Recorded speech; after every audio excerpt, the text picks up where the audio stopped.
Welcome to Story with Tama. ඉතින් අද video එකෙන් මම ගේන්නේ 2025 අලුත් අවුරුද්ද මම කොහොමද සැමරුවේ කියලා. ඉතින් මේ වීඩියෝ එක ඉවරනකම්ම මාත් එක්ක ඉන්න.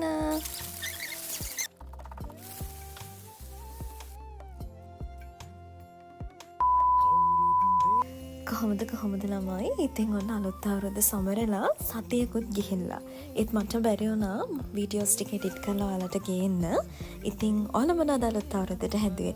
අපේ ගෙදරත් අපේ අම්මා රසට කැවිලි කිහිපයක් හැදුවා. මම try කරපු කැවිලි තියෙනවා, වැරදින කැවිලි තියෙනවා. ඉතින් මේ ඔක්කොම මේ vlog එකෙන් ගේන්න මම බලාපොරොත්තු වෙනවා. ඉතින් අම්මා මුලින්ම හැදුවේ cookies. ඒක ඉතින් අපි කවුරුත් කන්න ආසයිනේ. එවලේ කොටාගත්ත පිටි තමයි අම්මා එකට පාවිච්චි කළේ. ඊට පස්සේ පොල් කිරි දාලා කැට නොහිටින්න ඒකට බටර් ටිකක් එහෙම නැත්නම් මාජරින් ටිකකුත් එකතු කරලා ලුණු කුඩු ටිකක් කහපොඩි ටිකක් දාලා අම්මා අතින්ම හොඳින් කැට නොහිටින විදිහට මිශ්‍රණය හදාගත්තා කොකිස් ටික හදන්න. ඉතින් අපේ ගෙදර නම් අපි පස් දෙනානේ කන්නේ. ඒ නිසා ඉතින් අම්මා අතින්ම තමයි හැමදේම කරේ. කොහොමද අම්මගේ අතින් හදන ඕන දෙයක් රසයිනේ.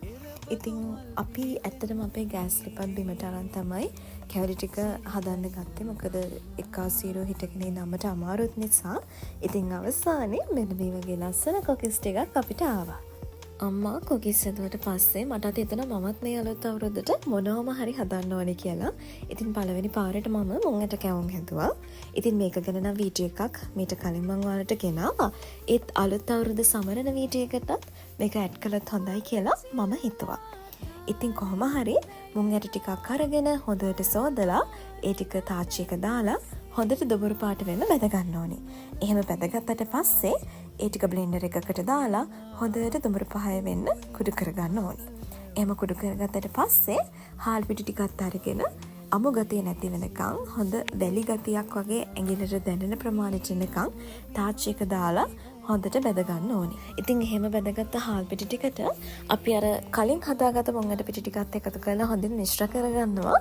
ඒත් එක්කම අපි ගත්ත සම්පූර්ණ මුංගට සහ හාල් පිටි වල ප්‍රමාණයට සමාන වෙන්න සීනි අරගන්න ඕනේ. ඉතින් ඒ සීනි ටිකෙන් කොටසක් තාච්චියකට දාලා මුලින්ම කැරමල් එක හදාගෙන ඊට පස්සේ වතුර චුට්ටක් එකතු කරලා ඊතර සීනි ටිකත් එකතු කරලා හොඳ උක පැණි එකක් හදා ගන්න ඕනේ. ඉතින් මේ පැණි එක චුට්ටක් නිවෙන්න තියලා අපි අර මුංගට සහ හාල් පිටි මිශ්‍රණයට පොඩ පැණි එකතු කරලා හොඳ ඝන මිශ්‍රණයක් හදා ගන්නවා. අතේ නොවැළෙන පදමට මිශ්‍රණය හදාගත්තට පස්සේ අපි වෙනමම තැටියක් අරගෙන ඒ තැටියේ අර පිටි මිශ්‍රණය තුනී කරලා ලස්සනට කෑලි කපා ගන්නවා. එහෙම කෑලි කපාගෙන ඊට පස්සේ තෙල් තාච්චියක දාලා ඒ ටික බැද ගන්න ඕනේ. හැබැයි එහෙම කරන්න කලින් අපි කහ පාට හොඳ බැටර් එකක් හදා ගන්න ඕනේ හාල් පිටි ලුණු කුඩු සහ වතුර මිශ්‍ර කරලා. ඉතින් එහෙම හදාගන්න බැටර් එකේ දවටලා තමයි අපි මුංගට කැවුම් ටික හදාගන්නේ. ඉතින් ඔය විදිහට තාච්චියට තෙල් ටිකක් දාලා අර කහ පාටට හදාගත්ත බැටර් එකේ දාලා ඔන්න ඒ විදිහට බැදගත්තාම රස මුංගට කැවුම් ටිකක් හැදෙනවා. ඇත්තටම ළමයි තාමත් මේ මුං කැවුම් ටික තියෙනවා. හරිම සොෆ්ට් එකට කල්යන්න යන්න තමයි මුංගට කැවුම් ගොඩක්ම රස වෙන්නේ. 2 hours later. අවුරුදු කාලෙත් එක්ක සෝෂල් මීඩියා වල ගොඩක්ම වෛරල් වුණ තවත් කැමක් තමයි ආස්මි කියන්නේ. ඉතින් මමත් මගේ ගෙදර කවුරුත් කලින් හදලා තිබුණ නැහැ. දවල් කුරුඳු නැති වුණත් ආස්මි කියන එක බණ්ඩක්ක වලින් try කරන්න මමත් හිතුවා. හැබැයි මේ ආස්මික නම් හරි ගියේ නැහැ. මුලින්ම ඔන්න විදිහට ආස්මි වලට මම බණ්ඩක්ක ටිකක් කපලා අරගෙන ඔය වගේ වතුර චොට්ටක් දාලා ඔන්න ඔය විදිහට මම බලපු වීඩියෝ එකට අනුව ඔය විදිහට පොඩක් මිරික ගන්න කියලා තිබුණා. ඉතින් මම මේ විදිහට කරලා මද පවනේ වේලගත්ත හාල් ටිකක් අරගෙන කුඩු කරන්න ගත්තා. මොකද හාල් පිටි අවශ්‍ය වෙන නිසා. එතකන් අර බණ්ඩක්කට නානු ටික හැදෙන්න ඒ විදිහට භාජනයක දාලා තියන්න කියලා තමයි මම බලපු රෙසිපි එකේ තිබුණේ. ඉතින් කොටාගත්ත හාල් පිටි ටික මම ඔන්න ඒ විදිහට පෙනේර එක ආධාරයෙන් සිහින් පවුඩර් එකක් වෙනකන් හලාගත්තා. එහෙම හලාගත්තට පස්සේ පෙනේරෙන් හැලුවට විතරක්ම මදි. ඔන්න ඒ විදිහට තුනී සාරි රෙද්දක් එහෙම නැත්නම් මොකක් හරි සිනිඳු රෙද්දකිනුත් අර පෙනේරෙන් හලාගත්ත හාල් පිටි ටික නැවත වරක් හලා ගන්න ඕනේ. එහෙම කරන්න හේතුව තමයි පුංචිවත් හාල් පිටි කැටයක් තියන්න බෑ. එහෙම තිබුණොත් ආස්මි රැල්ල හරියට එන්නේ නැහැ කියලා තිබුණා. ඉතින් මම එහෙමත් කරලා නැවත වරක් පෙනේරිනුත් හලා ගත්තා. ඊට පස්සේ තිබුණේ පොල් ටිකක් එකතු කරලා අර බණ්ඩක්ක නානු ටික හොඳින් රෙදි කෑල්ලක් ආශ්‍රයෙන් පෙරා ගන්න කියලා. ඊට පස්සේ ඒ නානු වලින් ටික ටික එකතු කරලා අර හාල් පිටි මිශ්‍රණේ ඔන්න ඔය විදිහට තෙල් හැන්දකින් පෙරෙන මට්ටමට හදාගන්න කියලා තිබුණේ. ඉතින් මං එහෙමත් කරලා ඔන්න ඔය විදිහට තෙල් ටිකක් දාලා ෆෑන් එකකට ඊට පස්සේ ඔන්න ඔය විදිහට දැම්මට ඒ ආස්පික හරියට ආවේ නැහැ. මට ඇත්තටම හිතාගන්න බැහැ මොකද හේතුව කියලා. ඉතින් මගේ වැරදුන ආස්පික ඔන්න ඔය විදිහට තමයි වුනේ.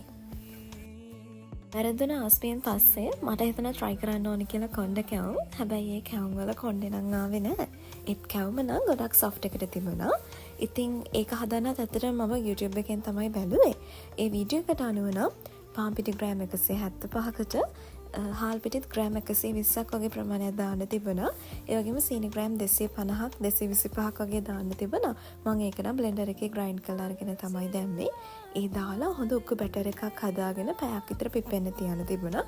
මම ඉතින් පොලිතින් කවර් එකකින් වහලා ඒ බැටර් එක හදන්න තිබ්බා. ඊට පස්සේ මම කැවුම් හොයන්න ගත්තා. ඇත්තටම මට වඩා මගේ අම්මයි අප්පච්චි තමයි try කරේ වෙන්න පුළුවන්ද කියලා. හැබැයි අපි කාටවත් හරි ගියේ නැහැ. ඔය විදිහට ලිප බිම තියලා තමයි අපි කොණ්ඩ කැවුම් හදන්න try කරේ. ඒත් ඒ කැවුම නම් හරියට ආවෙම නැහැ. හැබැයි කැවුම ගොඩක් රසට තිබුණා.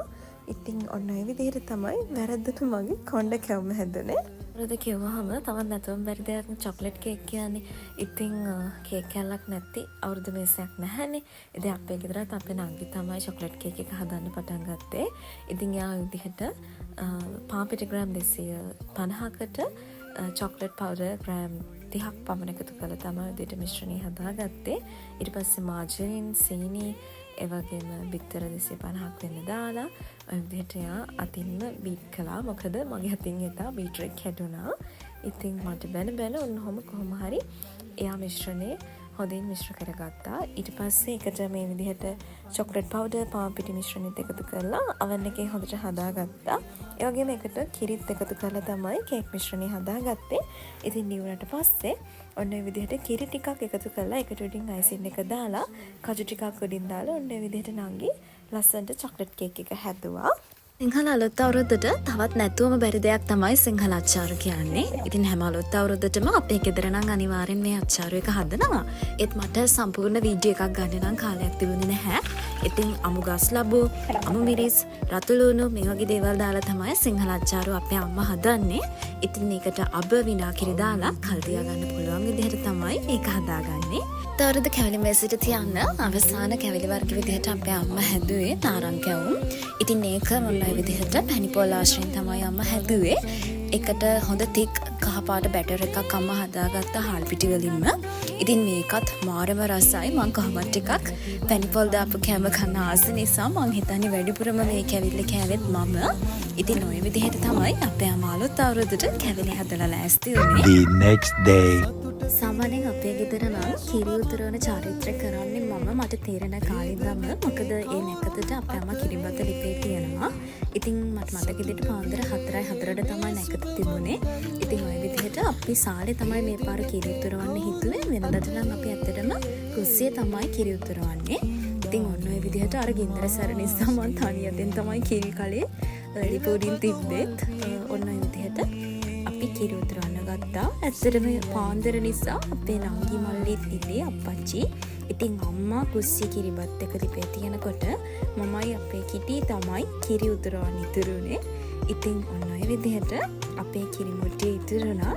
ඉතින් ඊට පස්සේ මම ගියා අපේ අම්මා මොනවද කුස්සියේ කරන්නේ බලන්න. කුස්සියට යනකොට අම්මා ඔය විදිහට හත් මාළුව හදන්න ලෑස්ති වෙනවා. අපි පුරුද්දක් විදිහට හැම අලුත් අවුරුද්දටම ලුණුබිරිස් වෙනකොට හත් මාළුව එක තමයි කිරිබත් කන්නේ. ඉතින් මේකට එළවලු කජු එක්ක හත් ජාතියක් දාලා තමයි හදන්නේ. පුදුම රසක් තියෙන්නේ. මොකද හැම අලුත් අවුරුද්දකටම විතරයි අපේ ගෙදර හත් මාළුව හදන්නේ. ඊට පස්සේ අම්මා ඔය විදිහට උණු උණුවේ හදාගත්ත කිරිබත් ටික ලෑල්ලකට දාලා තවන්න ගත්තා. ඉතින් පේනවා නේද? දැන් ඔන්න හත් මාළුව හොඳට කිරි දාලා හින්දවල අම්මා හදලා තියෙන්නේ. කටින් කටට කජු තියෙනවා. මට නම් ගොඩක් ආසයි කන්න.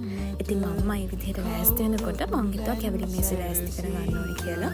ඉතින් මේ විදිහට මං හදාගත්ත මුං ඇට කැවුම්, අපේ නංගිගේ චොක්ලට් කේක් එක, ඒ වගේම කොකිස්, නාරංකයන් මේ හැමදේම පිළිවෙලකට තියන්න ඕනේ කියලා මම හිතුවා. අවසානෙට අපේ පුංචි කැවලි මේසේ ඔන්න විදිහට තමයි තිබුණේ. ඉතින් අපේ පවුලේ 5 දෙනාට අමතරව අපේ අයියයි අක්කයි තාම අපිත් එක්ක අවුරුදු සමරන්න. ඉතින් පළමු කොටස විදිහට අම්මා බුද්ධ පූජාව තියලා ඊට පස්සේ අපේ අප්පාච්චි ඔන්න විදිහට පහන පත්තු කළා. මේ පහන කිව්වොත් මේ පහනට වයස අවුරුදු 26ක්. මගේ වයසත් එක්කම මේ පහනත් පරණයි අපේ ගෙදර කැවිලි මේසෙට.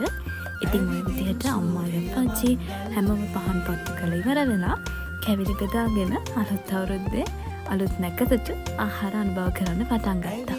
සතියක් පහුවෙලා හරි මම කොහොමද අලුත් අවුරුද්ද සැමරුවේ කියලා ඔයාලට ගේන්න පුළුවන් වුණා. ඉතින් මේ ලැබුවා වූ අලුත් අවුරුද්ද ඔයාලා හැමෝටම සාමය සතුට පිරි සුබම සුබ අලුත් අවුරුද්දක් වෙන්න කියලා මම ප්‍රාර්ථනා කරනවා.